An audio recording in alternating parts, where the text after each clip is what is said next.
You are listening to Russia on the Record, a podcast from the Moscow Times. In this episode, we're going to focus on the state of women's rights in Russia, as well as look at anti-war initiatives led by women. But first, let's start with the news roundup.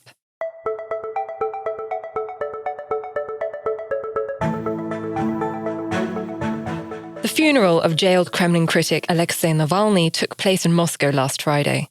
Despite concerns it would be met with a police crackdown, the event itself was largely peaceful. Well over 16,000 people are thought to have attended his funeral, with thousands more in the coming days adding tributes to mountains of flowers on his grave. The human rights group OVD Info said on Tuesday that 4 people who attended memorial events dedicated to Navalny across the country had been arrested. His widow, Yulia Navalnaya, has called on his supporters to protest against Putin in the upcoming election by turning up at polling stations at noon on the final day of voting, and to bring as many people as possible to vote with them. The International Criminal Court has issued arrest warrants for 2 Russian officers over the war in Ukraine.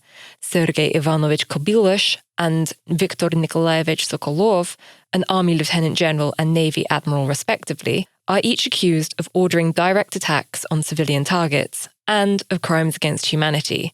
Like with previous arrest warrants for Vladimir Putin and Children's Rights Commissioner Maria Lvova-Belova, the Kremlin has dismissed the court's order. A group of Indian men who say they were tricked into fighting for Russia in the war against Ukraine are appealing to their government for release. Russia is known to have already been targeting citizens of Central Asian states for recruitment, but reports have also shown they've targeted Cuban, Indian, and Nepalese citizens. German Defense Minister Boris Pistorius has warned of Putin's attempts to destabilize the West after Moscow leaked recording of a conversation between high-ranking German officials discussing how Taurus missiles could hypothetically be used by Ukraine. The Kremlin said that the 38-minute conversation, which was intercepted after one of the participants did not use a secure line, proves that Western countries were directly participating in the war. German Chancellor Olaf Scholz remains unwilling to send the missiles to Ukraine, saying that Germany would have no control over the weapons, which have a 500-kilometer range long enough to strike Russian territory once donating them. The 8th of March, International Women's Day, is an official holiday in Russia. Restaurants in Russian cities are flooded with couples on dates, and women across the country are showered with flowers and other gifts. But for Russian society, this is not about celebrating gender equality as it is in many other countries, but rather femininity and the start of spring. Meanwhile, in the background, the Russian government has been paying increasing attention to the role of women as mothers and have begun to restrict their reproductive rights.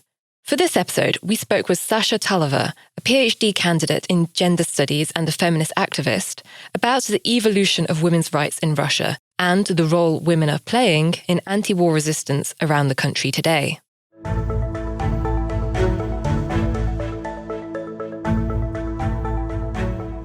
Has the situation with women's rights in Russia deteriorated greatly during the 2 years of the war? Of course, it deteriorated because the war effort inevitably relies on women's work, women's bodies, women's time. And therefore, we saw, first of all, changes in labor code, which actually were not particularly aimed at women, but of course affected them as well. Second, we saw the restriction of the rights to abortion throughout the year. We are speaking about restriction of the right of abortion in the private hospitals in some regions, or criminal prosecution of so-called pushing to make an abortion. Actually, even though this particular law is presented as protection of women, as we know from the Soviet history, when the same crime was introduced, these were not men who were punished for it, but mostly women still. And I can expect that this law would be used against feminists, against those who try to actually communicate women's rights to abortions, etc. But of course, after this huge wave of attack on abortion rights, Putin, during his direct line with people, said that politicians should act attentively in this sphere. And after that, I would say the campaign stopped, but I would be still cautious about the upcoming State Duma readings this spring. We'll see what it brings.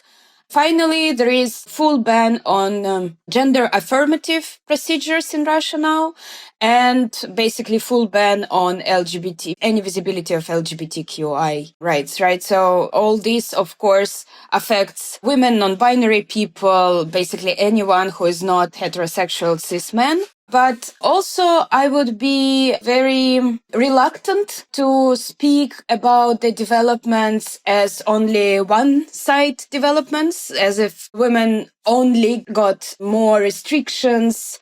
Unfortunately, during the war, a war effort also gives women some opportunities to a certain degree, right? And on the one hand, for example, we can see that men who went to the front line often came back and perpetuate domestic or sexual violence. And that's another consequence of the war. And another thing that, of course, also affects women's position in Russia in a bad way.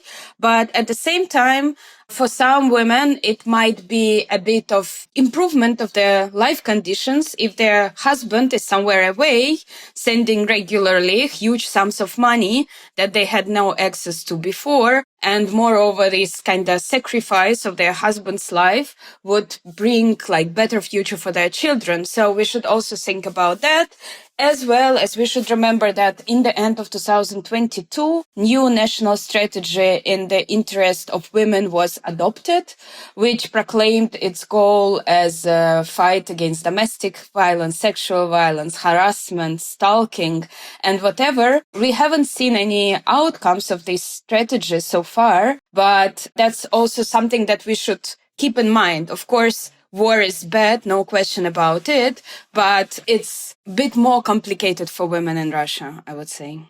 Also, Vladimir Putin speaks a lot about the importance of traditional values of families and the role of women as mothers. Actually, the year 2024 is proclaimed as the year of family in Russia. And during his speech to the Russian parliament, he spoke about the importance of having like many children in the family. How does the Russian state today view the idea of empowered, independent women? I don't think that Russian state is comfortable with anyone being empowered currently.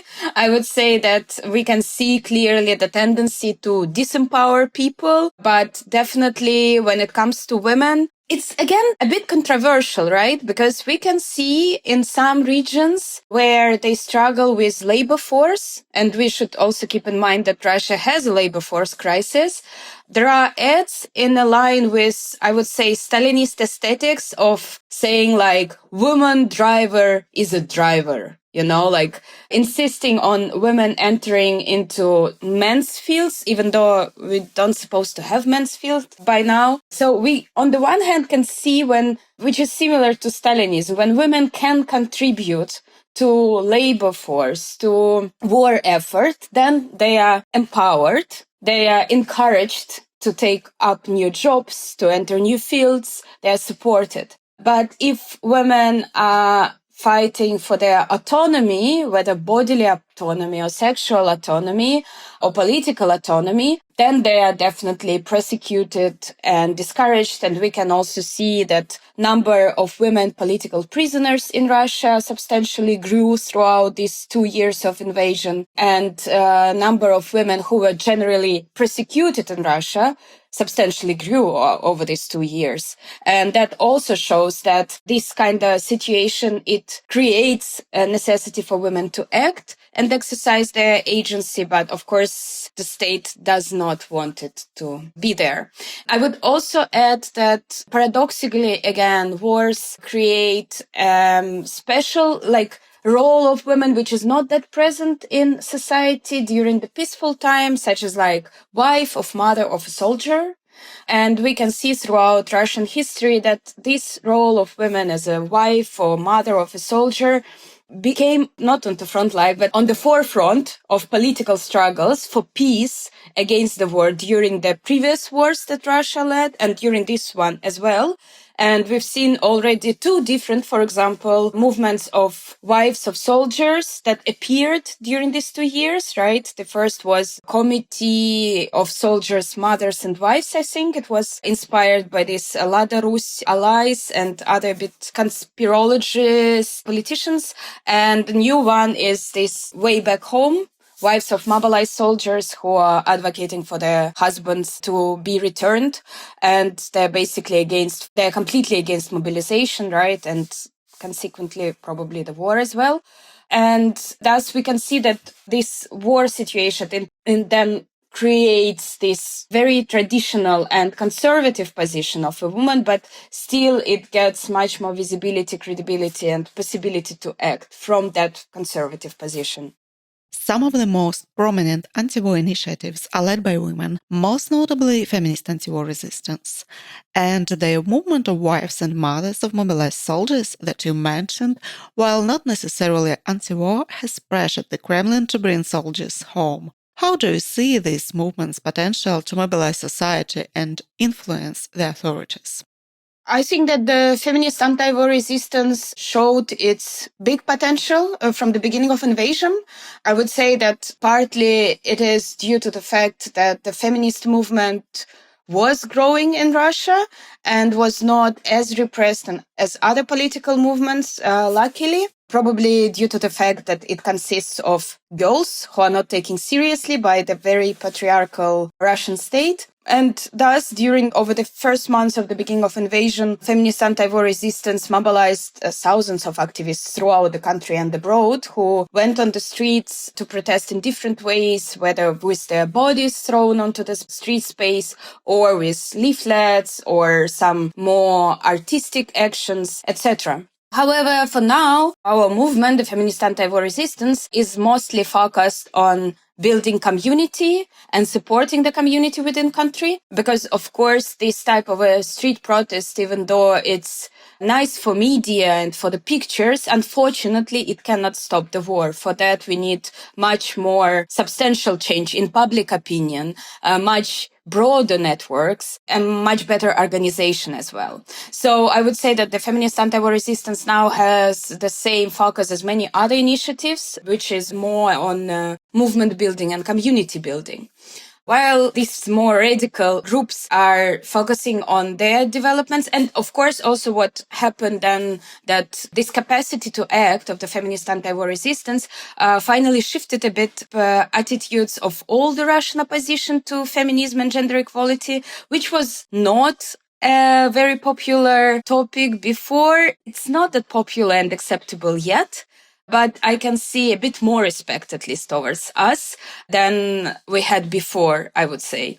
And second, when we talk about this Way Back Home, Pуть Домой, movement of wives of mobilized, I think that they really managed to hit the nerve, and due to their very precise and attentive and very moderate framing of their demands that still allow them to operate in a public space on the one hand. On the other hand, that they have this, as I told, they have this position in society as wives of soldiers or mothers of soldiers, which has a very high legitimacy during the wartime, right? So they are the ones who are supporting soldiers, right? They're the ones who have legitimate position to criticize whomever they want, because without them, soldiers would be not born or would not survive, right? And I think due to this combination of legitimate position and very smart way of framing their demands, they are, I think, growing as a movement.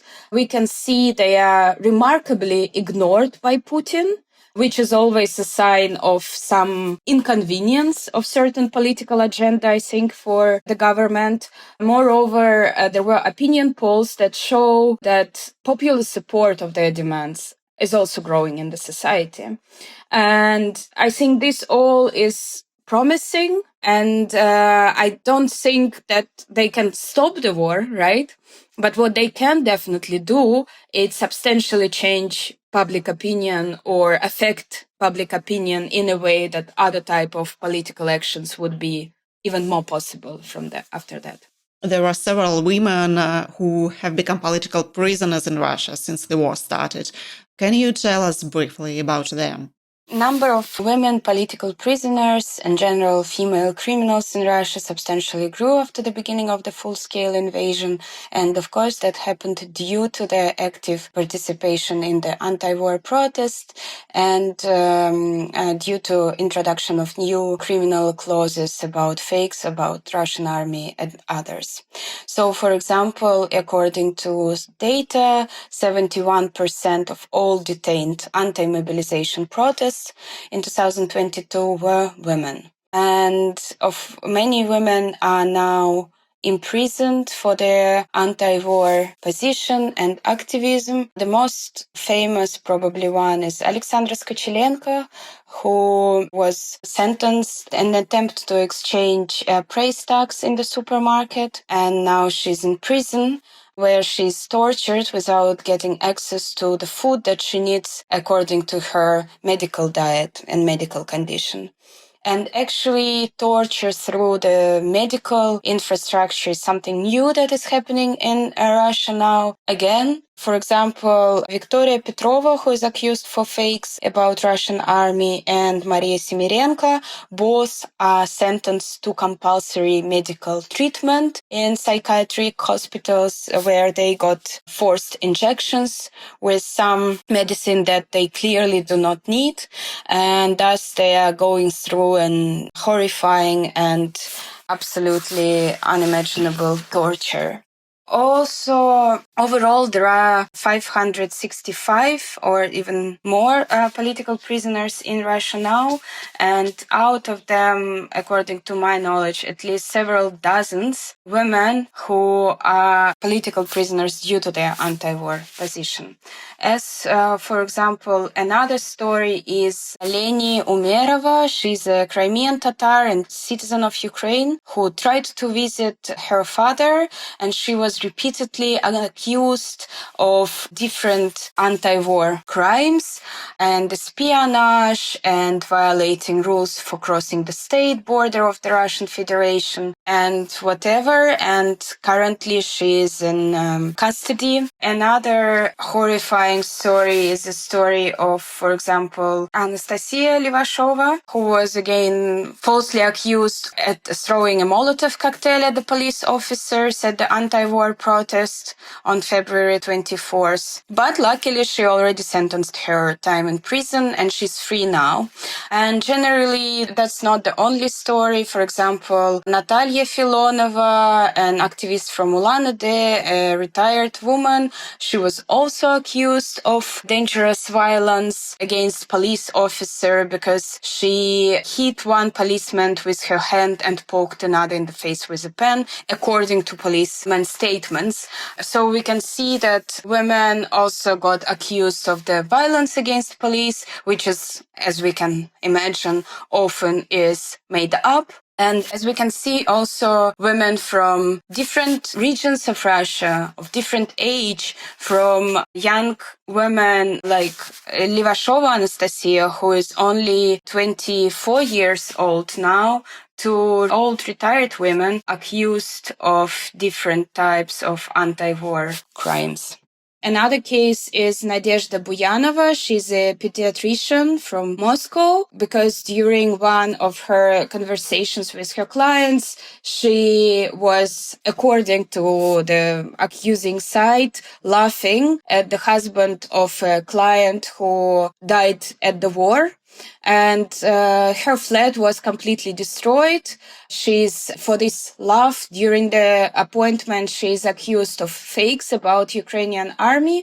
And what is also important in this case, that she acquired Russian citizenship.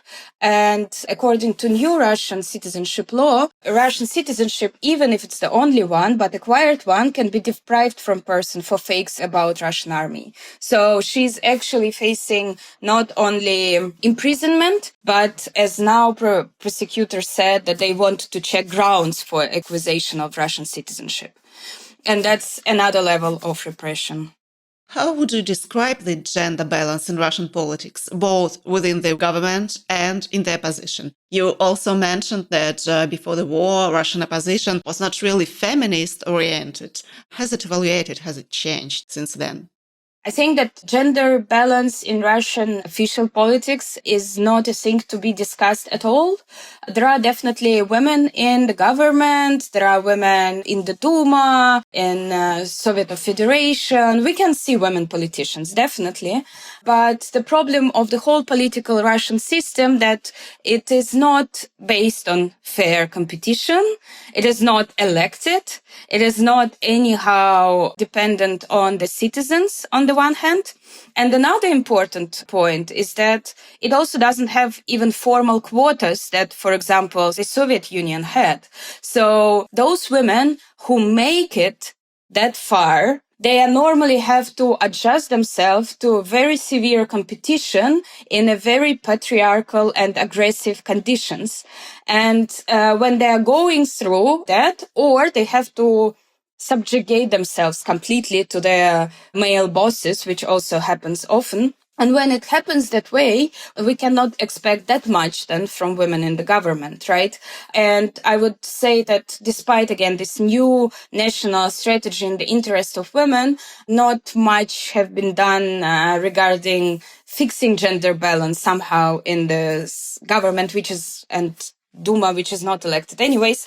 So that is not the case, right? But however, in the Russian government, we still can see women who stood up against restriction of the right for abortion, for example. We can also see sometimes women who try to contribute to exchange of captured soldiers or bodies during the war, right? We can still see that if something more or less decent happens in Russian official politics, there is a high chance that women were involved than men. But otherwise, the general condition is so grim that I don't see the point to talk that much about women in Russian politics, official one. As for opposition, we can see some change. I would say that still it's super slow. But it is connected with 2 points. First, as I said, the fact that the feminist anti-war resistance, for example, managed to mobilize that many activists on the one hand. I think on the other hand that Putin's government is promoting traditional values, anti-LGBTQI, anti-gender equality, and now even anti-feminitives, meaning a female version of, for example, name of the profession, which was surprisingly serious problem for many Russian oppositional people living in this horrible dictatorship where lots of women die from domestic violence, lots of women and kids encounter sexual violence and harassment. But for Russian opposition, for a long time, the problem was not that, but female version of professions. For example, film director in Russian would be режиссер, and female version would be режиссерка. So it adds the suffix K to words, which is also normal thing for Russian language historically. But now, since this is also prohibited by Russian state together as one of the signs of the so-called LGBTQI propaganda, we can see that even oppositional, very conservative Russian liberal opinion makers suddenly say that now they have to use it. So we can see that this attack of Russian government on gender equality and progressive gender agenda actually pushes also this old liberal opposition to maybe become more sensitive to this agenda because they do not want to ally with Putin and his team. But I would say they still struggle with their alliances with us, with feminists. And especially when it comes to planning of their events or running their media, we can see that these people can actually take some gender equality, let's say gender quotas, equality of visibility, seriously, as well as topics. But I would not say that we see it that often. Navalny's team was a meaningful exception, I would say, in visibility of strong women. But I think we will talk about that a bit later. I was going to ask you about Yulia Navalnaya, who recently announced that she would continue the work of her husband, Alexei Navalny. What do you think her future in politics will look like? How do Russian feminists perceive her and see her as a political actor? The feminist anti-war resistance actually released a statement in support of Yulia Navalny because she definitely acts on her own with the support, of course, of Navalny's team. But this, in a sense, is very feminist action, right? Even though she uses kind of protection of her surname as a way to enter the politics. But we can see that she is more than capable of doing politics herself. The way she behaves, the way she talks, how strong she is to start acting immediately, almost after the death of her husband. As feminists, we could not have not supported it, right? We felt that, these strengths of women in politics that we want to support. It doesn't mean that all of us would ally with her political program if one appears in some time in future, but still the agency of women in politics is extremely important for us as feminists. And in general, I think, however, also history shows that often women who made their way into politics on behalf of their husbands or fathers, then because they take this a bit conservative road, they encounter even more conservative attitudes from their male colleagues, right? It's sometimes more difficult for them to be heard, to be taken seriously, to be taking independently of the shadow of their great men that they are supposed to represent. So that's why I also think that, we should then support Yulia Navalny even more so that it would be easier for her to become a politician on her own.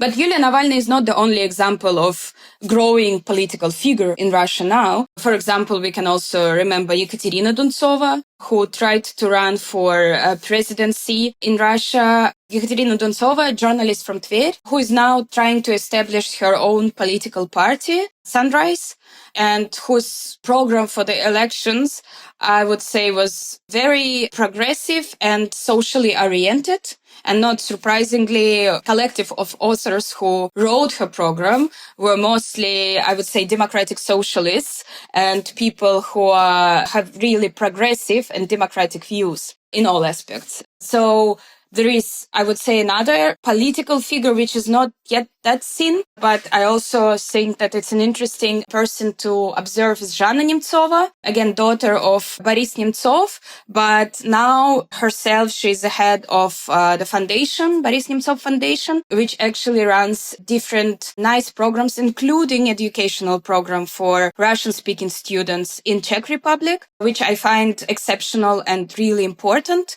But also we can see slowly how Zhana Nemtsova is more and more present at different international and events, political events. And I think in Munich conference, they probably were even together with Ekaterina Shulman and Yulia Navalny. I think they were all together on the same panel. So we can definitely see more and also like popularity of Ekaterina Shulman, Russian political scientist. Of course, she's not aiming at becoming a politician herself, but only drafting new Russian constitution, it seems, and other laws. But still, we can see definitely growth of new female political leaders, which is also understandable because I do think, and I'm 100% sure, that Russian future is female because the current regime makes so much to make sure that we all can see where patriarchy can lead us, what devastating consequences the idea of a strong hand for Russia